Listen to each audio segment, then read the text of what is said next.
the issue of the civil rights movement and the way that black people around the world are treated, particularly, I suppose, around the world. Around the world. Around the world.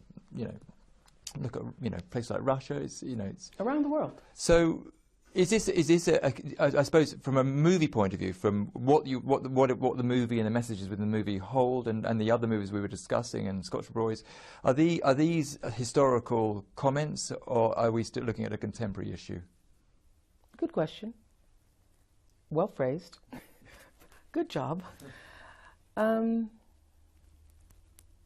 It would be foolish to not recognize that we have evolved and that we're not still facing the same kind of terrorism against black people en masse as was displayed with the Scottsboro Boys. It's gotten better. Are there still places where people are terrorized because of the color of their skin, because of the color of their black skin? Yes.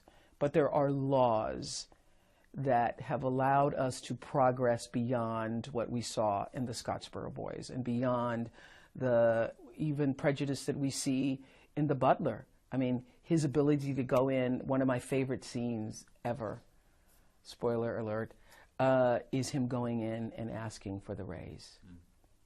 That's one of my favorite. I mean, I think that's one of the finest acting jobs I've ever seen.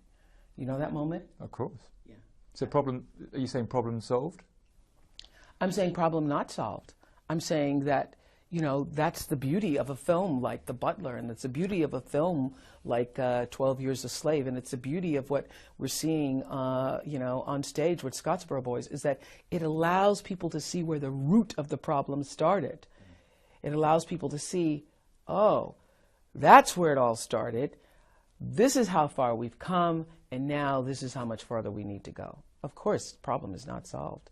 As long as people can be judged by the color of their skin, the problem's not solved.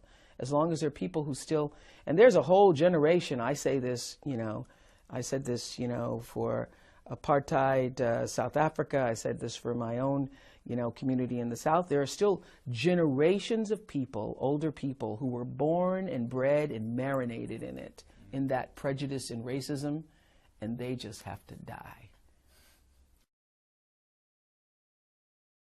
So bring it back to the themes of the movie. Do you think has it ever crossed your mind that some of the treatment that Obama and the challenges he's faced and some of the reporting he's received is because he's an African American, and if he wasn't an African American, if he was a white guy, those wouldn't have happened. He wouldn't have been treated in quite the same way. He wouldn't have to deal with quite the same confrontations.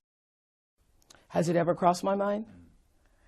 It's crossed my mind probably as many times as it's crossed your mind. Probably it's crossed my mind more times than it's crossed your mind. Just the level of disrespect. When the senator yelled out, "You're a liar." Remember that? Yeah, I think that there's a level of disrespect for the office that occurs. And that occurs in some cases and maybe even many cases because he's African American.